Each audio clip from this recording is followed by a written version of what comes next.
अस्सलाम वालेकुम व्यूवर्स, कैसे हैं आप सब। आज मैं अपने प्यारे से व्यूवर्स के लेके आई हूँ ईद की स्पेशल पेशावर की फेमस किस्सा ख्वानी खीर की रेसिपी, जो बहुत ही जायकेदार बनेगी।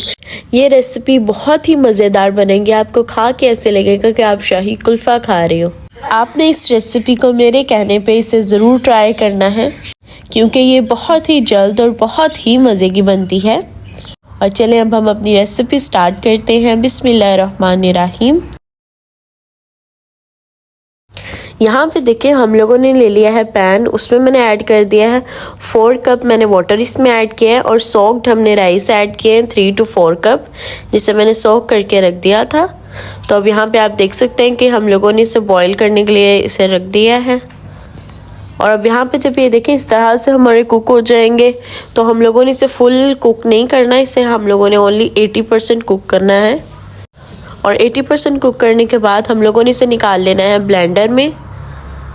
ये देखें इस तरह से हमने ब्लेंडर में इसे ऐड कर लिया। और ब्लेंडर में ऐड करने के बाद इसमें मैंने ऐड किया है मिल्क रस्क। मिल्क रस्क मैंने यहाँ पे लिए हैं 5 मिल्क रस्क। हम लोगों ने इसके कुछ पीसीस हम लोगों ने ऐड कर देने हैं। और ये ऐड करने के बाद हम इसमें ऐड करेंगे 1 कप हम मिल्क ऐड करेंगे। और मिल्क ऐड करने के बाद हम लोगों ने इसे अच्छे से ब्लेंड कर लेना है।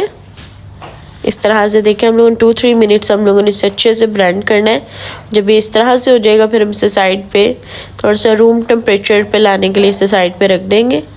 और यहाँ पे देखिए हम लोगों ने इसमें ऐड कर लिया है पैन में जिसमें हम बनाएंगे खीर, उसमें हमने ऐड कर दी है शुगर। और यहाँ पे देखिए मैंने इसमें 1/2 कप शुगर ऐड कर दी है। अब हम लोगों ने इसे कैरमलाइज करना है, इसे हम रख देंगे कि मेल्ट हो जाए। बिल्कुल लो फ्लेम पे मैंने इसे रख दिया था, और अब आप देख सकते हैं ये मेल्ट हो चुकी है। और इस पॉइंट पे हम लोगों ने इसमें ऐड कर देना है 1.5 लीटर ऐड करेंगे हम मिल्क का, 1 लीटर एंड 1/2 लीटर। और फिर हम इसमें ऐड करेंगे sugar 1/2 cup, green cardamom powder add करेंगे 1/2 टीस्पून। देखिए यहाँ पे हमने सारी इंग्रेडिएंट्स ऐड कर दिए। हम इंग्रेडिएंट्स ऐड करने के बाद हमने इसे 10 to 12 मिनट्स हमने इसे अच्छे से कुक कर लेना है। और यहाँ पे हम लोगों ने ले लिए हैं आलमंड और पिस्ताशियो, इससे हम वॉश करेंगे अच्छे से, और फिर इसे भी हम ऐड कर देंगे अपनी खीर में। और इस पॉइंट पे फिर हम ऐड कर देंगे अपनी जो हमने बनाई थी पल्प बनाई थी, वो हम ऐड कर देंगे। राइस पल्प हम इसमें ऐड कर देंगे, और इसे ऐड करने के बाद हमने इसे अच्छे से मिक्स करना है साथ में। और इस पॉइंट पे हम लोगों ने इसे कुक करना है 30 to 35 मिनट्स के लिए हम इसे कुक करेंगे। और जब इस तरह से देखें बॉयल आना स्टार्ट होंगे, इसका मतलब हमारी खीर जो है वो ऑलमोस्ट रेडी हो चुकी है। और अब हम इसे अच्छे से फ्रिज में ठंडा करके फिर सर्व करेंगे।